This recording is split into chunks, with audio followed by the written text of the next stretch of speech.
Kagulat World, handa na ang buong Pilipinas at handa ring magulat ang Europe. Alexandra Alex Ayala, fresh off a breakthrough season that saw her climb the rankings and make big waves in Grand Slams, babangon sa Utsubo Tennis Center sa Osaka para harapin ang Czech rising star na si Teresa Valentova sa Kinoshita Group Japan Open ngayong October 14, mamayang hapon. Expect fireworks. Si Ayala mas mataas ang ranking ngayong season at kilala sa agresibong baseline game at mabilis na footwork ay magtutulak ng ritmo. Serve plus forehand pressure, mabilis na transition at walang takot na pag-atake sa bawat pagkakataon. Yan ang agresibong laban na pabor sa kanya sa narrative, isang Filipina na hindi magpapakupas sa harap ng European finesse. Pero huwag maliitin si Valent. Ang 18-year-old Czech ay kilala sa matining na shot placement, tactical patience at ability magbukas ng court gamit ang precision, technical skill na kayang magpatigil sa rallies at sapitin ang tempo ng match. Ito ang magiging clash, raw aggression kontra chess-like precision. Match intel, nakaset ito sa round of 32 ng WTA 250 main draw sa Japan Open, formal na showdown para sa ranking points at momentum bago matapos ang season. Broadcast at live score services mamaang hapon at ang scheduling depende sa court assignment. Ang odds at previews naglalagay ng close call, expect tight first sets at malakas na crowd swings. Paano manalo si Alex? Simply pero brutal, mag-dictate ng rallies, huwag mag-pause sa net approaches ng Valentova at gumamit ng unang serve para i-open ang forehand corner. Mental toughness ang susi. Si Ala ay nagpakita na ng clutch DNA, big wins at Grand Slams at WTA events this year. Kaya hindi siya nawawala sa pressure moments. Cliffhanger para sa fans. Magiging itong statement win para kay Alex kung mapipigilan niya ang Czech technician. Hindi lang para sa point table, kundi para patunayan na ang agresibong Pinay playstyle ay kayang magdomina sa European hardcourt chess. Ready ang Pilipinas? Handa na ba? Sa Osaka, Japan, sa mismong Utsubo Tennis Center, magbabanggaan mamayang hapon sina Alexandra Alex Ayala at Teresa Valentova sa round of 32 ng Kinoshita Group Japan Open. Isang laban na hindi lang simpleng first-round match, kundi isang sagupaan ng dalawang magkaibang tennis worlds, ang agresibong Filipino spirit kontra sa disiplina at technique ng European precision. Surface, outdoor hardcourt, schedule, midday slot, eksaktong oras kung kailan pinakamainit at pinakamasarap magpahiya ng doubters. Si Alex Ayala, pride ng Pilipinas, ay pumasok sa tournament, bit-bit ang momentum at confidence mula sa mga solidong performances sa 2025 season. Sa taong ito, kinulat niya ang buong tennis world nang talunin ang world number 1 na si Iga Swiatek sa Miami Open, isang upset na nagbigay sa kanya ng respeto ng mga international analysts. Bagamat natalo sa Wuhan sa tight match kay Moyuka Uchijima, hindi naapektuhan ang kumpiyansa ni Alex. Sa katunayan, mas lumakas siya. Sa Japan Open, dala niya ang trademark niyang agresibong laban, explosive forehand, matapang na baseline positioning, at walang takot na pagangat sa net. Ang mindset niya malinaw, diktahan ang laro, huwag maghintay, at pasunurin ang kalaban sa ritmo niya.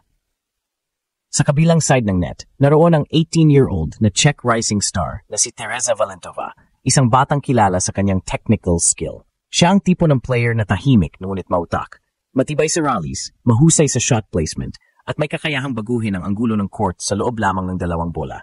Junior Grand Slam champion siya sa French Open noong 2024 at ngayon ay patuloy na umaakyat sa WTA rankings. Ang kanyang strength ay nasa control, precision over power, patience over panic. Pero ang tanong, sapat ba iyon laban sa isang agresibong Pinay na sanay sa high-pressure matches? Ito ang magiging sentrong tema ng laban, raw aggression versus refined technique. Si Alex, gustong sirain ang tempo, paspasan ang ritmo, at gumamit ng big first serves para pilitin si Valentova na mag-react. Si Teresa naman, gustong kontrolin ng tempo, pahabain ang rallies, at ipasok si Alex sa chess-like battle ng placement at angles. Ang unang set pa lang ay magiging testing ground ng mental fortitude. Kapag nauna si Alex sa momentum, madadala niya ang laro. Pero kapag nakontrol ni Teresa ang tempo, maaring mapuwersa si Alex sa errors. Ang laban na ito ay higit pa sa puntos. Ito ay labang may simbolo. Para kay Alex, ito ang pagkakataon na patunayan na ang Pinay grit ay hindi lang puso. Ito ay taktika, power at disiplina na kayang tapatan ang pinakamahusay ng Europe.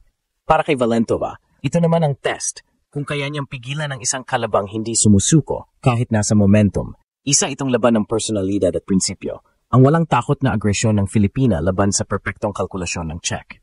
Sa dulo, isa lang ang malinaw, Kapag tumunog ang unang serve, buong mundo ang muling mapapatingin. Habang papalapit ang laban, nagiinit ang social media sa mga preview at prediction. Tennis fans mula Europe hanggang Asia ay nagde-debate, can Valentova's technique stop Ayala's pace? Pero para sa mga Pinoy fans, malinaw ang sagot. Hindi mo mapipigilan ang isang manlalarang may puso at tapang ng Pilipina. Sa training clips na lumabas nitong weekend, kitang-kita si Alex Ayala na tumatama ng forehand winners sa matinding intensity.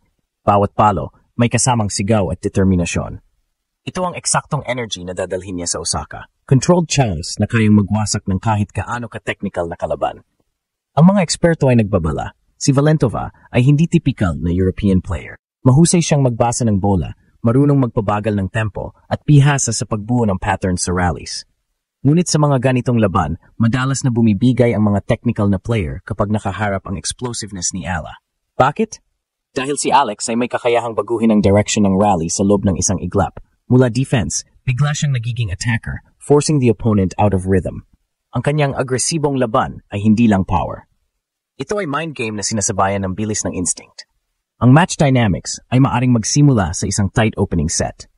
Si Valentova ay susubok mag-stretch ng rallies, hanapin ang mahinang backhand ni Ayala at pilitin siyang magkamali.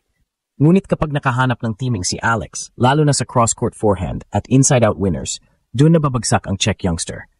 Ang bawat punto ni Ayala ay may halong emotion. Bawat sigaw ng, "Come on!" ay magsisilbing puwersa hindi lang sa kanya kundi sa crowd na unti-unting mapapatingin sa Pinay. Sa psychological side, malaking bentahe ni Ayala ang kanyang experience sa pressure. Sanay siya sa mga crowd-heavy matches, mula Grand Slam Juniors hanggang WTA main draws. Si Valentova, baguhan sa ganitong spotlight, ay kailangang manatiling composed sa bawat momentum shift. Kapag pinasok siya ng frustration, doon papasok ang diskarte ni Alex. Pabilis ng pabilis, padikit ng padikit sa baseline, at magpapakita ng fearless shot-making. Strategically, kailangang manatili si Ayala sa aggressive stance. Una, dictate the pace gamit ang solid first serve. Pangalawa, huwag maghintay ng long rallies. Pangatlo, panatilihin ang mental consistency kahit may unforced errors. Alam ni Alex na si Valentova ay tutugon gamit ang placement, kaya't kailangang basagin niya ang pattern. Kapag nagawa ito, may malaking tsansang tapusin niya ang laban sa straight sets. Ang buong mundo ngayon ay nakaabang. Sa bawat palo, bawat slide sa hardcourt, at bawat sigaw ng "Let's go Alex" mula sa crowd, ramdam ang bigat ng laban. Hindi lang ito battle ng puntos, kundi laban ng dangal. Isa itong pagsubok kung hanggang saan abot ang tapang ng Filipina sa harap ng European precision. At sa oras na pumasok si Alex sa court, hindi lang siya maglalaro para sa sarili. Maglalaro siya para sa buong bansang matagal nang gustong marinig ang sigaw na, "Panalo ang Pinay."